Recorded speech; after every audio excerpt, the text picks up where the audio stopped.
Senhoras e senhores, queridos irmãos e irmãs, muito boa tarde a todos. Que a paz de Jesus, o doce e meigo Rabi da Galileia, permaneça em nossos corações, hoje e por todo sempre.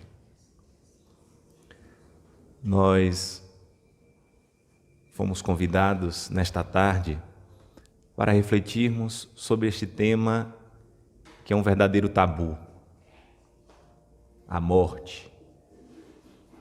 E se quisermos realizar um teste para vermos como esse tema é um tabu, quando nós sairmos daqui, o primeiro parente ou a primeira pessoa que a gente encontrar, olhe no fundo do olho dela e diga assim: você sabe que você vai morrer?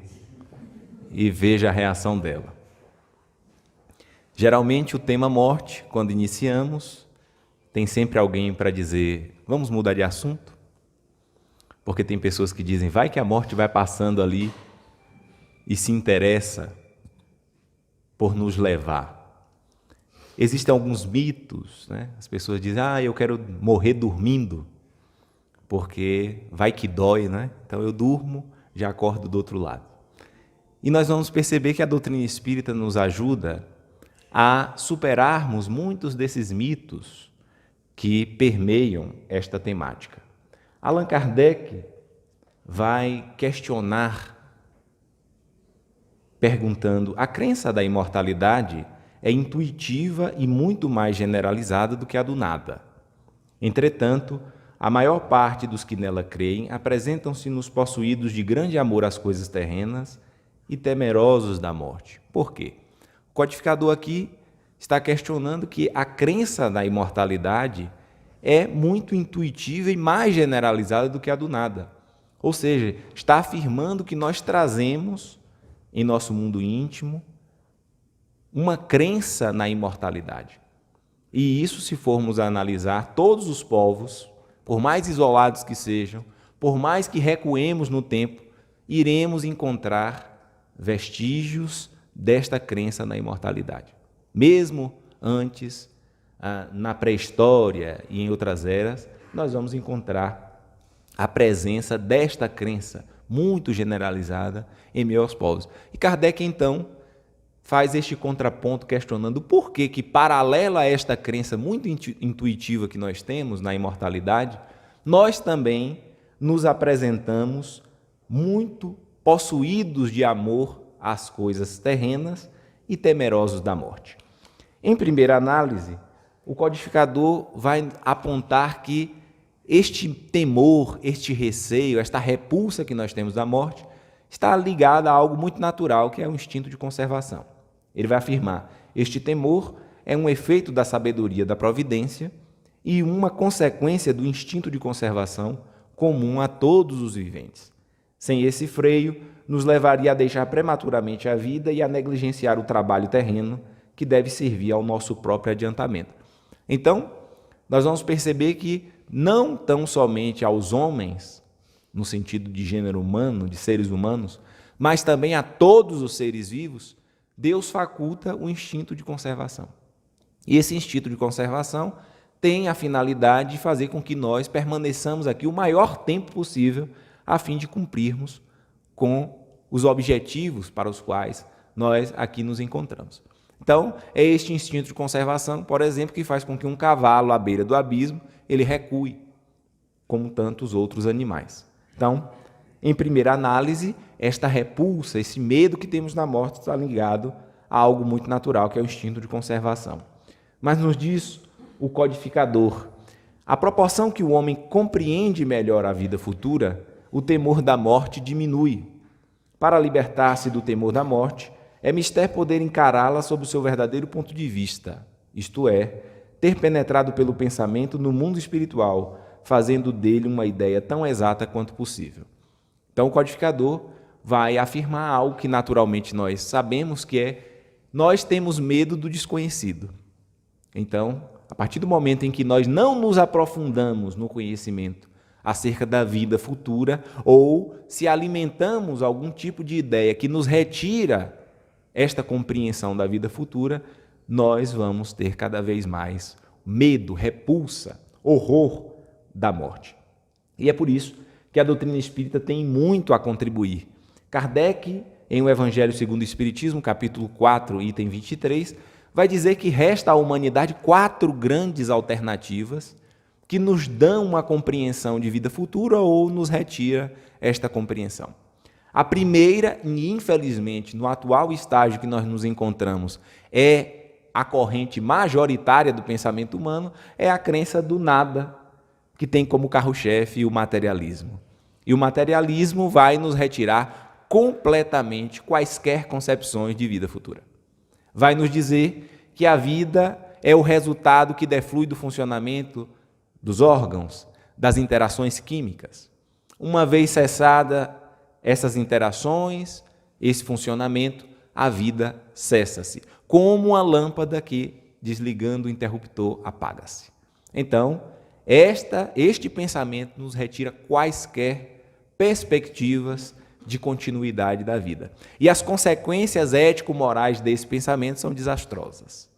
Se nós quisermos olhar ou analisar as consequências desse pensamento, olhemos e não precisamos nem aprofundar tanto os dados que permeiam a nossa sociedade, os índices de violência, de corrupção, de crimes, os índices de suicídio, de depressão. Os espíritos vão nos dizer, na raiz desses problemas, para além do egoísmo, como Josi tão bem nos trouxe a mensagem de Emmanuel em O Evangelho segundo o Espiritismo, nós temos na raiz desses problemas o materialismo. É por isso que, questionando aos espíritos, o codificador, quando pergunta como o espiritismo poderá contribuir com o progresso da humanidade, os espíritos respondem, destruindo o materialismo, que é uma das suas chagas.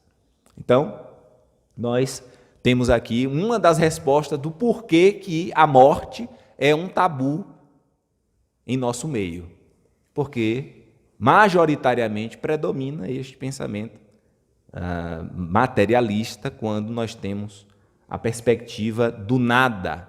E, como eu ia dizendo, as consequências ético-morais são desastrosas, porque aqueles que admitem esta ideia vão dizer, olha, tanto faz ser bom como ser mal, tanto faz seguir as regras, ser alguém responsável, que se insere no meio social trazendo harmonia, tanto quanto ser um criminoso, ser alguém pervertido, perverso, porque as consequências serão as mesmas.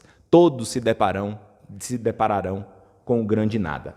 A segunda corrente do pensamento, esta em menor escala, que é a crença na absorção no todo universal, que tem como carro-chefe o panteísmo. E os panteístas afirmam que existe o todo universal e este todo, para evoluir, desprende partículas individualizadas, que seríamos nós. E, quando nós morremos, nós voltamos para o todo. É como uma gota que volta para o oceano. E nós questionamos aos panteístas, porque quando retornamos para o todo, a ideia é que nós perdemos a consciência de nós mesmos. E as consequências ético-morais são tão desastrosas quanto o materialismo, porque se nós não respondemos pelas as nossas atitudes e voltamos para o todo, as consequências são iguais. Quando perguntamos a eles, mas e a vida da individualidade? Eles geralmente respondem, fica em segundo plano, o importante é a vida do todo.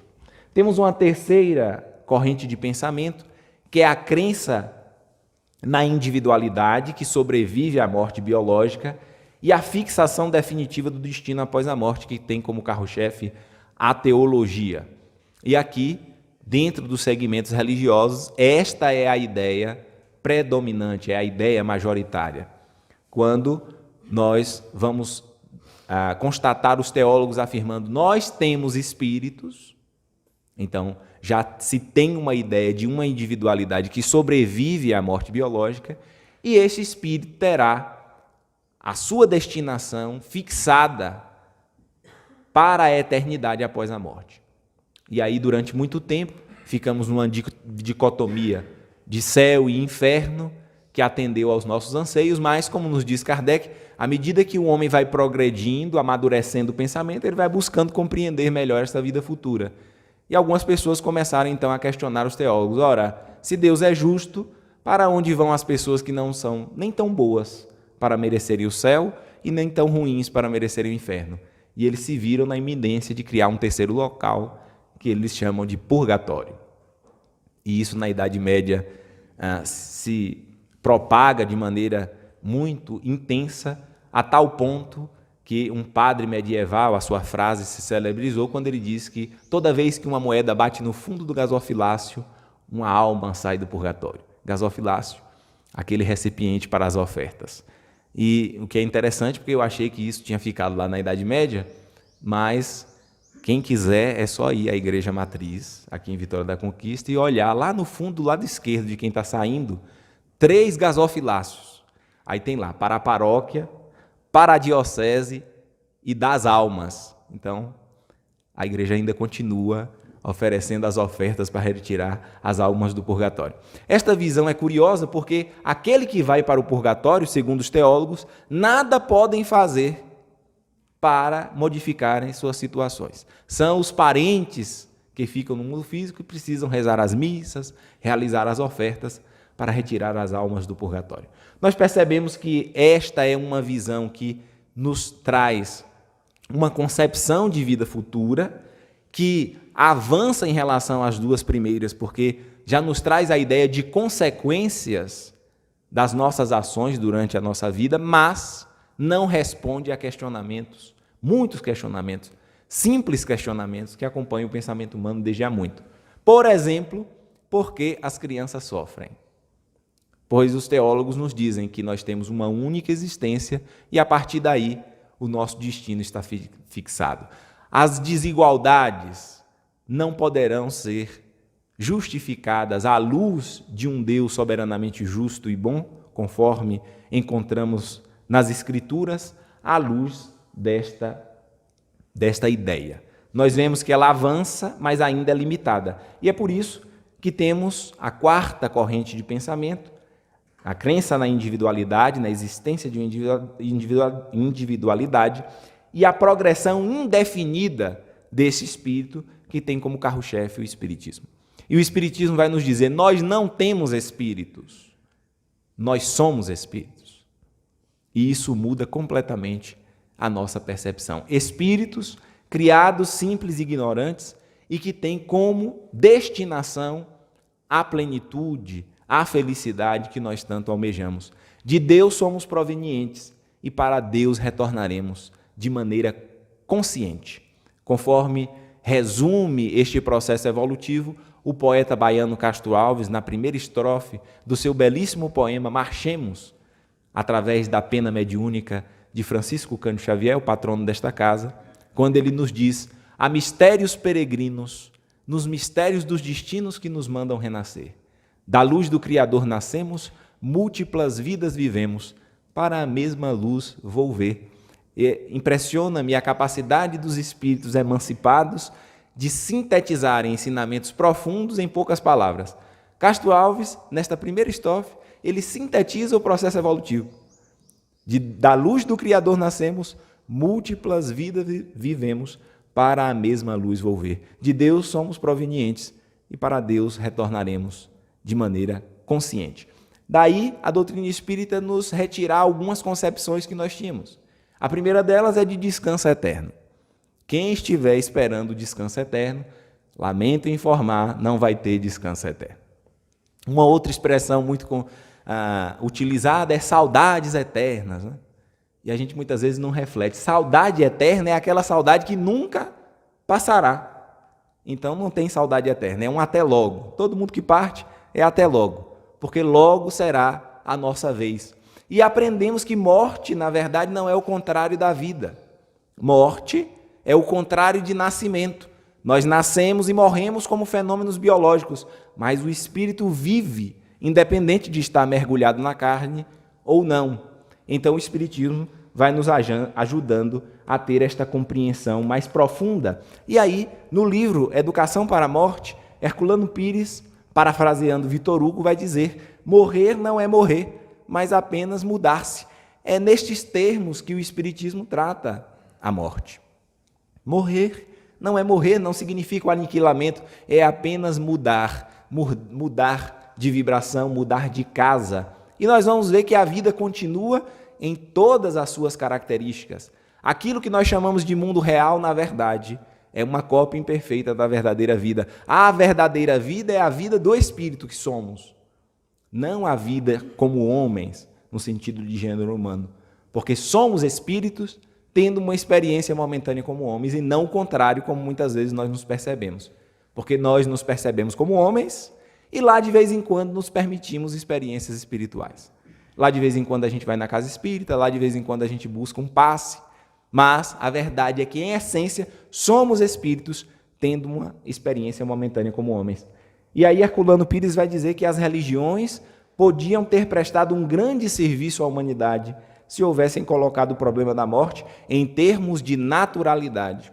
Mas nascidas da magia, amamentadas pela mitologia, só fizeram complicar as coisas. Então, Herculano Pires está afirmando aqui que as religiões contribuem para este pavor, para este medo que nós temos na morte.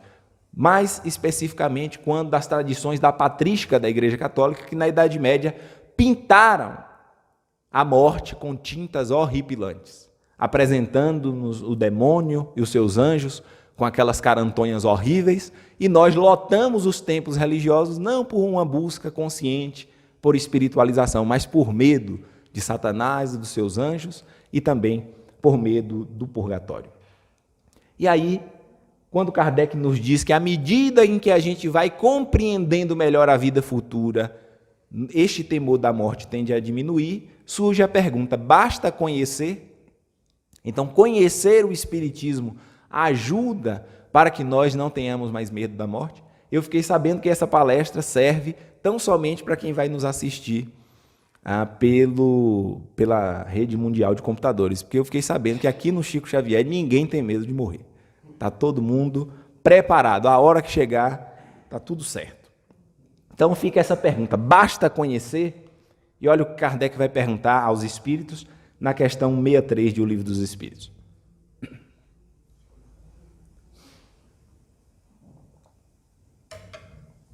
O codificador questiona: a alma tem consciência de si mesma imediatamente depois de deixar o corpo? Os espíritos respondem: imediatamente não é bem o termo. A alma passa algum tempo em estado de perturbação. E aqui nós precisamos chamar a atenção para que nós não nos enganemos. Porque todos nós vamos morrer. Todos nós. E a gente não sabe nem a hora, nem o lugar. A gente não sabe se vai ser dormindo, acordado, de acidente, de doença, nós não sabemos. E aprendemos com a doutrina espírita que pouco importa o jeito. Porque tem gente que fica: ai meu Deus, eu quero ser dormindo, quero ser acordado, eu não quero que seja doença, eu não quero dar trabalho para os outros. Olha, a doutrina vem nos dizer: pouco importa, com exceção feita, logicamente, ao suicídio. Porque nós sabemos, por meio da literatura espírita e das informações dos espíritos, as consequências quando nós buscamos a morte deliberadamente. Com exceção feita ao suicídio, pouco importa como seja a modalidade desta morte. O que será determinante será a nossa consciência. Aí sim, isso será determinante. Como esteja a nossa consciência, aí nós teremos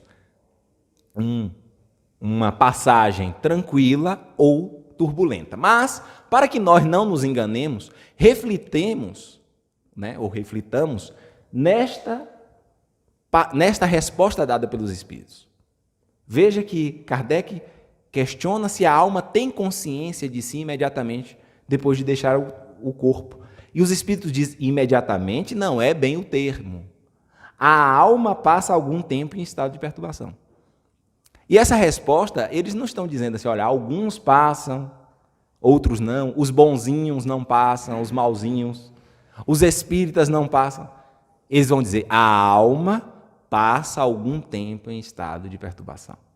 O que quer nos alertar de que todos nós passaremos naturalmente por esse estado de perturbação. É isso que os espíritos nos respondem: todos vão passar. Kardec, então, se questiona no tempo, se nós poderemos atenuar este tempo de estado de perturbação. E na 165 ele questiona: o conhecimento do Espiritismo exerce alguma influência sobre a duração mais ou menos longa da perturbação? Ou seja, já que todos vamos passar, nós podemos atenuar este tempo de estado de perturbação? E os espíritos respondem: influência muito grande. Por isso que o espírito já antecipadamente compreendia a sua situação. Ou seja, antecipar pelo estudo essa situação que nós passaremos vai ajudar? Vai, porque nós não seremos pegos de surpresa. A gente vai ter mais ou menos uma noção do que estará acontecendo conosco. Mas, aí tem sempre o mas, né? Mas a prática do bem e a consciência pura, e nós destacamos, prática do bem e consciência pura são o que maior influência exerce. O que nos leva a concluir: ser espírita ajuda, estudar antecipadamente ajuda, ajuda. Mas o que será mais decisivo? Aquilo que de bom nós tivermos feito em nossas vidas e a consciência pura. O que é consciência pura? Ou seja, atitudes, pensamentos e sentimentos alinhados à lei divina, que pode ser resumida na lei de justiça, amor e caridade. É isso que faz com que nós tenhamos a consciência pura, cumprir o nosso dever através do nosso alinhamento à vontade egoística nossa, do eu, do ego, não, a vontade do Pai. É isso que Jesus nos ensina em seu Evangelho, que nós aprendamos a fazer a vontade do Pai. E a vontade do Pai se resume na prática e na vivência das suas leis, que a doutrina espírita nos apresenta de maneira muito clara. Agir, sentir, pensar conforme a justiça, o amor e a caridade. E é por isso que, elencando os caracteres do verdadeiro homem de bem, no início do texto, Kardec vai dizer: o verdadeiro homem de bem é o que cumpre a lei de justiça, amor e caridade em sua maior pureza. E ele poderia parar aí, porque todos os outros, as outras linhas, os outros parágrafos do texto, é uma explicação de como agir conforme a justiça, o amor e a caridade. Então, nós precisamos refletir de que esse estado de perturbação, e nós vamos ver um exemplo aqui de um espírita que viveu o movimento espírita, que trabalhou, que fez caridade e que foi para o mundo espiritual, passou por esse estado de perturbação e depois voltou para nos dizer como foi a experiência. E a gente vai ver que ele teve algumas surpresas.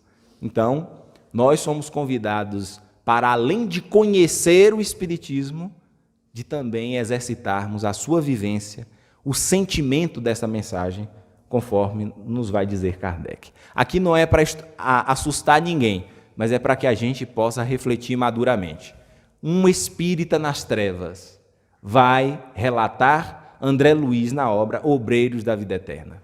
Ele nos fala de uma incursão que ele faz a uma região abissal no mundo espiritual, de extremo sofrimento, e ele nota, pela rogativa dos espíritos, ao perceber a aproximação daquelas entidades elevadas em missão de auxílio, qual escola religiosa aqueles espíritos que estavam ali em sofrimento pertenciam.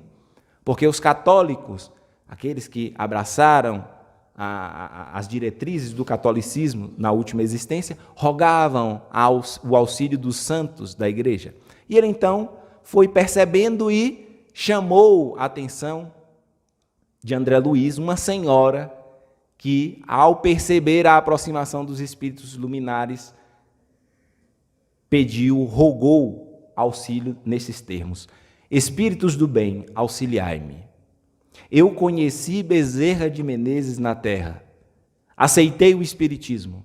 No entanto, ai de mim, minha crença não chegou a ser fé renovadora. Dedicava-me à consolação, mas fugia à responsabilidade. A morte atirou-me aqui, onde tenho sofrido bastante as consequências do meu relaxamento espiritual. Socorrei-me por Jesus. E vamos refletir no que ela diz. Ela conheceu o Espiritismo e teve a oportunidade de conviver com ninguém mais, ninguém menos do que Adolfo Bezerra de Menezes Cavalcante, o chamado médico dos pobres, um dos apóstolos de Jesus da atualidade. E ela diz: aceitei o Espiritismo, mas minha crença não chegou a ser fé renovadora. Fé renovadora de quem? Dos outros? E isso precisa calar fundo em nós. Não é fé renovadora dos outros, é fé renovadora de si mesmo. Porque muitas vezes, estando num trabalho, realizando palestra, auxiliando na casa espírita, desempenhando a função que for como dirigentes, como passistas, como médiuns, muitas vezes nós imaginamos que a nossa missão é levar a mensagem aos outros, auxiliar os outros. Quando, na verdade, nós é que somos convidados a trilhar os caminhos de nossa própria redenção. Quando nos dispomos a falar, os ouvidos mais próximos da nossa boca são os nossos mesmos. Portanto, aquele que fala é convidado a primeiro aprender. Aquele que trabalha em uma reunião mediúnica é convidado não a levar luz aos espíritos. Isto é uma consequência do trabalho. O trabalhador de reunião mediúnica é convidado a ele primeiro aprender com o enredo daqueles espíritos que sofrem. E esta é uma consciência que todos nós, estejamos desempenhando o papel que for, precisamos estar muito atentos. A fé precisa ser renovadora de nós mesmos. E ele vai dizer, dedicava-me à consolação. Ora, dá para inferir aqui que esta senhora participava das atividades de assistência e promoção social na casa espírita. Participava da campanha do Quilo, do TOD, e de tantas campanhas que são importantes, são. Mas olha o que ela diz, dedicava-me à consolação, mas fugia à responsabilidade. E responsabilidade aqui nós podemos lembrar daquela mensagem, o Evangelho segundo o Espiritismo, quando os Espíritos vão nos falar do cumprimento do dever. Cumprir o dever é a obrigação moral primeiro para consigo e depois para com o próximo, nos dizem os Espíritos. E muitas vezes nós fazemos toda esta movimentação para fora, esquecidos do trabalho dentro.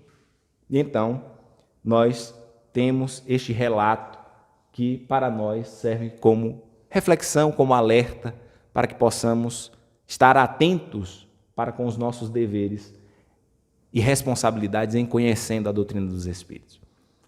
Manuel Filomeno de Miranda, este grande espírita baiano, que foi um grande espírita enquanto encarnado e continua a trabalhar no mundo espiritual, vai nos afirmar no livro Tormentos da Obsessão.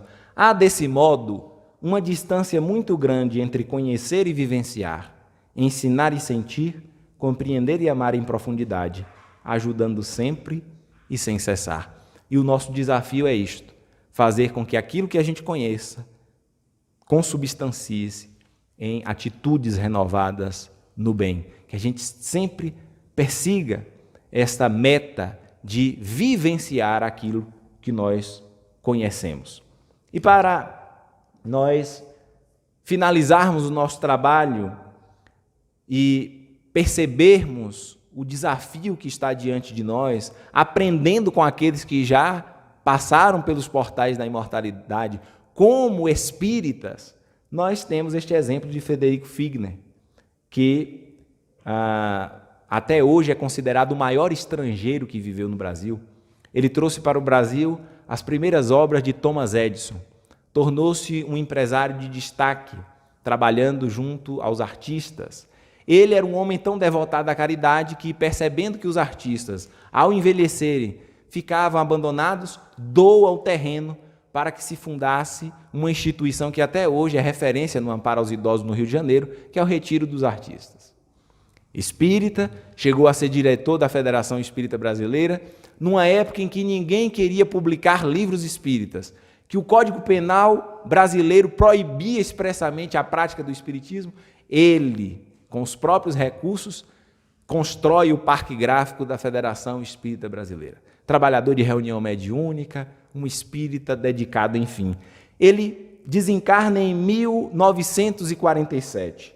E em 1949, ele, sob o pseudônimo de Irmão Jacó, através da mediunidade de Francisco Cândido Xavier, traz-nos a sua experiência da desencarnação no livro Voltei.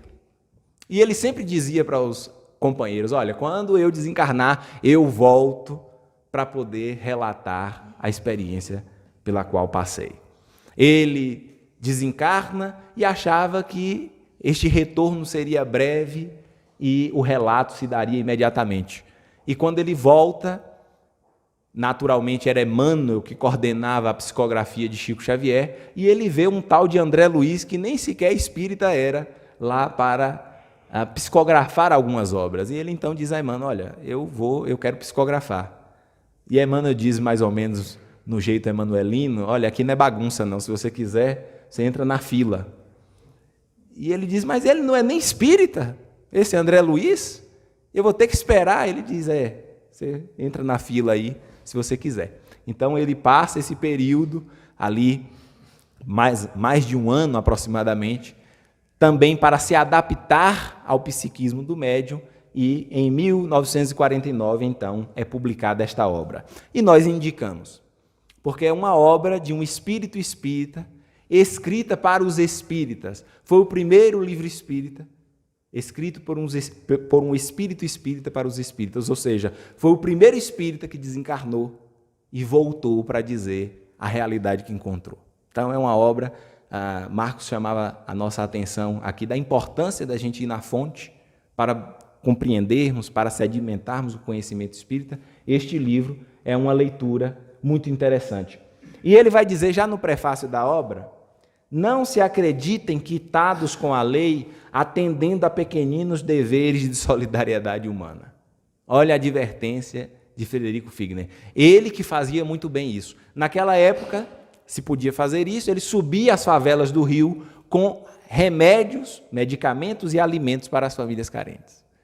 Ele vai chamar a atenção, olha, fazer isso é importante? Agora não se acreditem, a última bolacha do pacote por estar fazendo, atendendo a esses pequeninos deveres de solidariedade humana, vai nos advertir Frederico Figner. E o relato dele, ele vai dizer que quando está no leito de morte, ele percebe que 2 corações começam a bater. E já na leitura do livro, e aqui nós vamos apenas pincelar algumas passagens do livro, para incentivar a leitura, nós já estranhamos esse relato. Que história é essa que quando nós estivermos à beira da morte, nós vamos começar a perceber 2 corações batendo?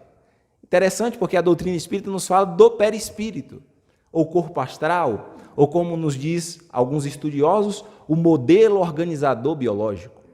Então, este perispírito se desprendendo do corpo, este perispírito, que é o modelo organizador biológico, ou seja, que dá forma ao corpo, o nosso corpo só é desta maneira porque o perispírito modela desta forma. O que nos leva a concluir que tudo que existe no corpo, existe no perispírito.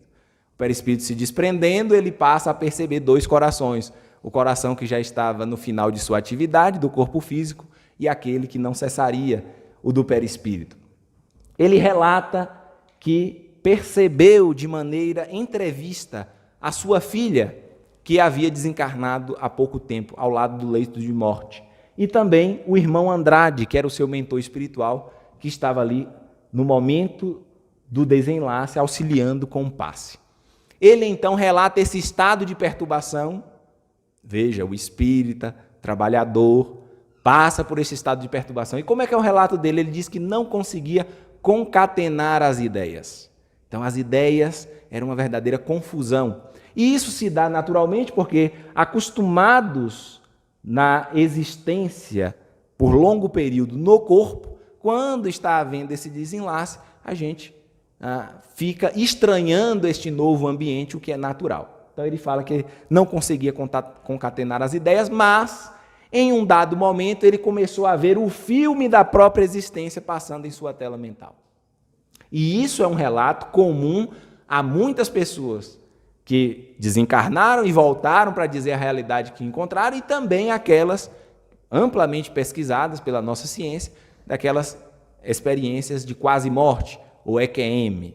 As pessoas, quando estão na ânsia da morte, ou nos estertores da morte, costumam relatar que o filme da existência passa na tela mental. E ele relata algo muito curioso, ele diz, o filme ia passando com riqueza de detalhes, desde tenridade até aquele instante, e em dado momento passava em câmera lenta, atitudes boas, a fim de serem fixadas.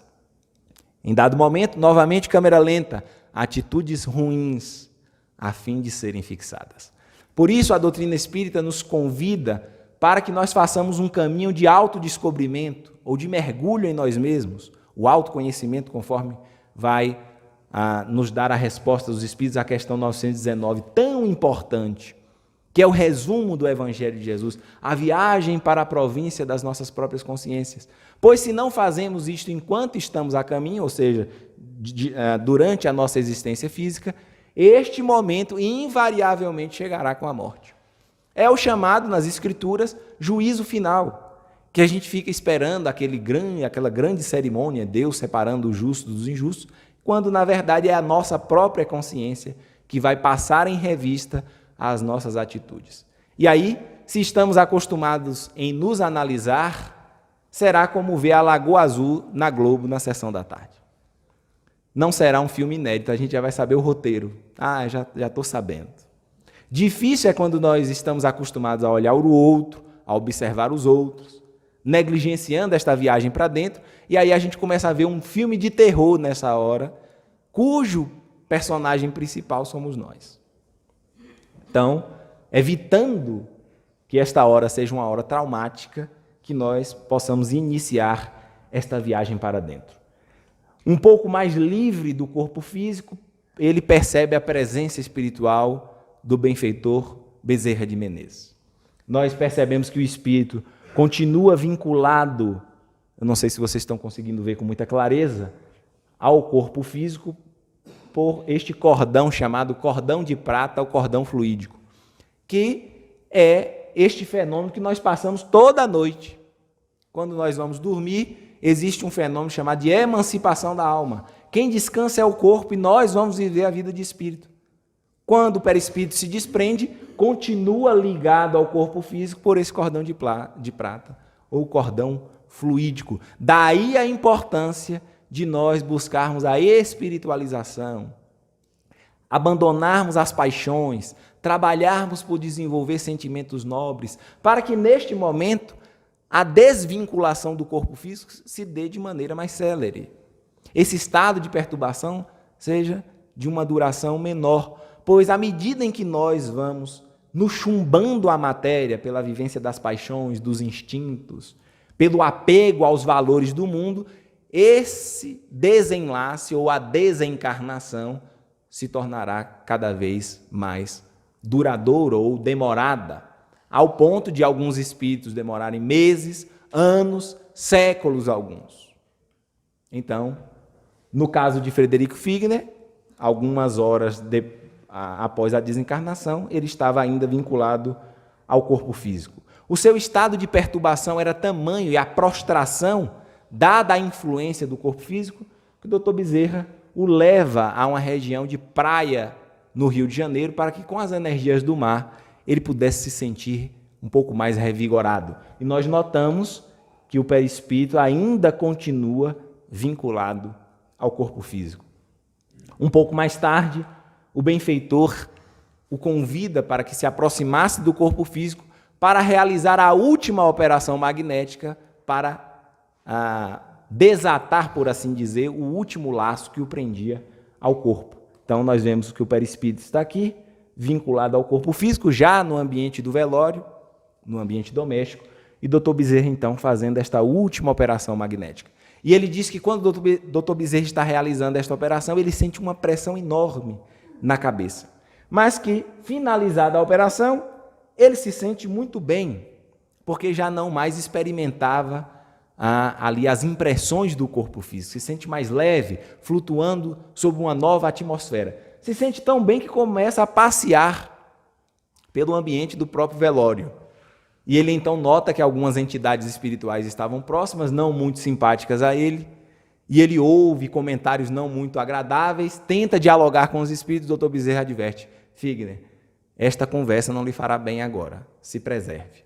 Ele se aproxima de alguns parentes conversando, na expectativa de que os parentes estivessem ali lamentando a sua partida, falando da saudade que ficariam, e ele se frustra novamente porque os parentes estão comentando sobre as custas do velório. Olha, o caixão tem até ar-condicionado, para que isso? Né? E então ele diz que este comentário lhe faz um mal enorme. Dr. Bezerra, então, lhe recomenda que saísse daquele ambiente. Quando eles estão saindo do ambiente doméstico, ele nota que um veículo que vai parando à frente da sua residência, sai uma luz belíssima do interior, penetrando-lhe o íntimo, fazendo-lhe um bem enorme. E ele então pergunta ao benfeitor: o que se trata?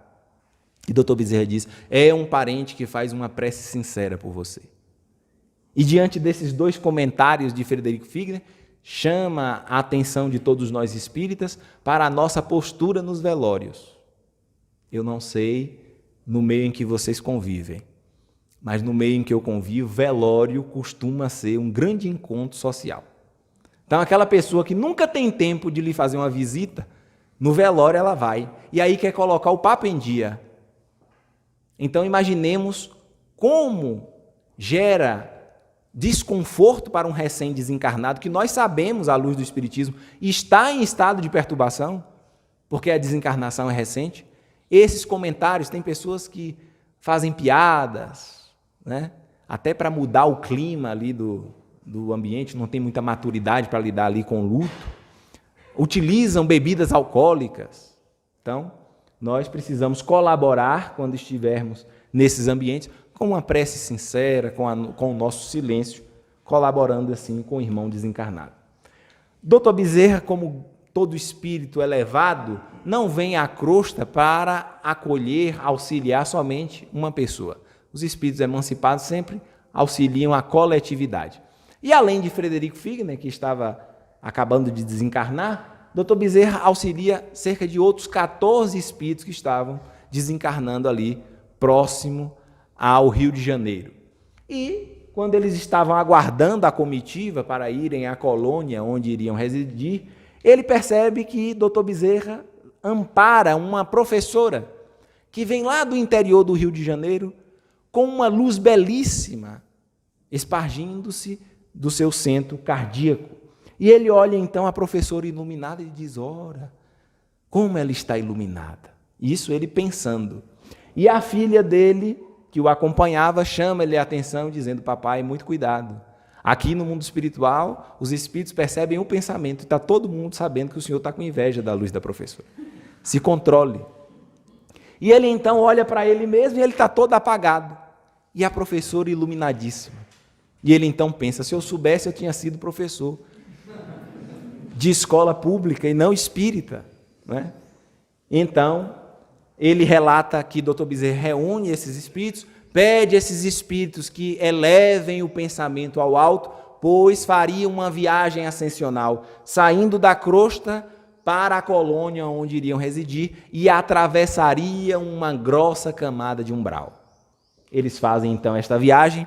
Quando chegam à colônia, ele diz: nunca vi crianças tão belas, que vieram entoando cânticos sublimes, homenageando a professora para levá-la a uma esfera ainda superior, tamanho amor que ela devotou aos seus alunos durante os longos anos, sendo professora de escola pública, logicamente, para se iluminar assim, só padecendo bastante.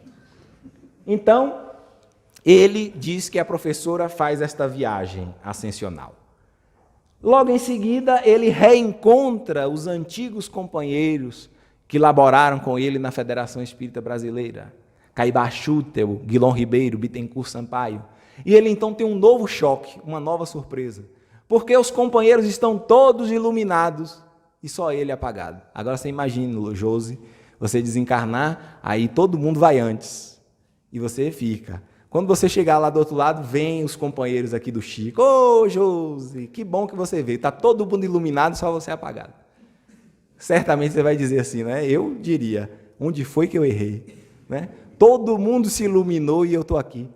Então, no ambiente doméstico, já na intimidade, convivendo com Caibá Chútel e Guilom Ribeiro, que eram os amigos mais próximos, e aí eu sei que muita gente se espanta. Que história é essa de sala e sofá no mundo espiritual? É, gente, quando nós dizemos que a vida continua, a vida continua. Nós temos casa no mundo espiritual, nós temos instituições de ensino, de hospitais, enfim, núcleos de trabalho. A vida continua mesmo. Na verdade, nós tentamos copiar aqui o que encontramos na verdadeira vida. E então, no ambiente doméstico, ele relata para esses amigos, olha, eu estou muito incomodado porque eu os vejo iluminados e eu estou aqui todo apagado. E então os amigos dizem, calma, filho, a sua luz virá, fique tranquilo. Fazem um convite para que ele possa retornar à sede, que hoje é a sede histórica da Federação Espírita Brasileira no Rio de Janeiro, que era então a sede, e para que ele percebesse os trabalhos que se dava ao lado dos encarnados. Quando eles retornam para a crosta, ele então faz um relato no livro e percebe algumas pessoas que caminhavam pela orla da cidade do Rio de Janeiro. E ele então diz, assustou-me perceber que a maioria dos encarnados estavam acompanhados por entidades obsessoras. Uma pequena parcela estavam sendo influenciados e acompanhados por espíritos protetores e amigos. E, diante desse relato, nós precisamos refletir de que não é porque os espíritos maus vivem à solta, atrapalhando as nossas existências. Somos nós, através das nossas atitudes e dos nossos hábitos, de sentimentos, pensamentos e ações, que atraímos as nossas companhias espirituais. Então, precisamos estar atentos. Quando ele chega na sede da Federação Espírita Brasileira, estava tendo uma reunião mediúnica, alguns espíritos conseguem identificá-lo. Não identificam Guilom e Caibar, porque iluminados estavam vibrando em uma outra frequência, mas identificam. E falam, olha, morreu, hein, Figner? Não era você que vivia dizendo aqui, siga a luz, você está aí todo apagado, o que aconteceu? E ele então fica muito constrangido. Diante desse constrangimento, e nós estamos aqui resumindo, claro que nós precisamos fazer a leitura do livro para percebermos todos os detalhes, ele então conversa com o doutor Bezerra e diz, doutor Bezerra, o que foi que aconteceu? Vejo os meus companheiros iluminados e eu estou todo apagado. E doutor Bezerra diz, a tua luz virá, Figner, através do trabalho. Mas lembre-se do trabalho dentro. Você fez muita coisa fora, é verdade, mas esqueceu-se do trabalho dentro. Então continue trabalhando, continue esclarecendo as entidades espirituais como fazia na sede da Federação Espírita Brasileira, e tu verás que tua luz brilhará. Então ele, de maneira decidida, parte para o trabalho de esclarecimento, já no mundo espiritual, de entidades obsessoras. E o primeiro trabalho que ele vai realizar é esclarecer um espírito que induzia este encarnado ao consumo de álcool, ao vício, à alcofilia. E ele então, quando se aproxima da entidade para o diálogo, o espírito volta-se para ele e diz, quem é você para vir aqui me dar conselhos? Você que é assim, assim, e começa a jogar em sua face todas as características negativas que ele trazia. Ele então pensa em recuar, e uma entidade espiritual se aproxima e diz, aí está a tua luz. Ouve as palavras ásperas, é verdade, mas que te dizem respeito. Reflete sobre elas e continue o trabalho. Ele então se recobra de novas energias, reconhece diante daquele irmão que ele trazia todas aquelas características negativas, mas que estava tentando se melhorar. Faz esse trabalho durante 200 dias ininterruptos. E já em uma região de muito sofrimento no mundo espiritual, quando uma entidade atira-lhe em face palavras muito duras, ele então fecha os olhos, reflete profundamente e sente que o seu mundo íntimo se abala de maneira considerável. Ele acredita que não suportará e pede auxílio a Bezerra de Menezes mentalmente. E ele percebe então que o ambiente se ilumina. Acredita tratar-se do benfeitor espiritual, mas se dar conta de que, na verdade, a luz havia surgido do centro cardíaco e ele então se ilumina. Essa experiência de Frederico Figner é ilustrativa para todos nós, meus amigos e minhas amigas, para que nós reflitamos neste portal que todos nós passaremos, os portais da imortalidade, para que nós tenhamos a oportunidade, diante deste relato que ele nos traz, com tanta riqueza de detalhes, de nos iluminarmos enquanto aqui estamos, de realizarmos o trabalho que a doutrina espírita nos oferta, da vivência, da prática da doutrina espírita em suas mais diversas frentes de trabalho, mas não esquecermos que toda esta movimentação externa é um convite para que nós lapidemos os nossos corações. Conforme vai nos dizer Jesus, o reino não está aqui ou acolá, mas está dentro de vós. É este trabalho dentro que nós precisamos fazer. Analisar o que temos sentido, como temos pensado, o que temos feito de nossas vidas, para, em identificando aquilo que precisa ser corrigido, melhorarmos e, identificando os pontos positivos, fortalecer, cumprindo assim a determinação do Mestre. Deixai brilhar a vossa luz. Que esta luz que iluminou o grande Frederico Figner, esse espírita tão devotado, que presta esse serviço tão elucidativo para todos nós, que nós possamos também fazer brilhar em nós, a fim de que, assim, cumpramos com um programa iluminativo que nos diz respeito a todos nós. Nosso muito obrigado e Deus nos abençoe a todos.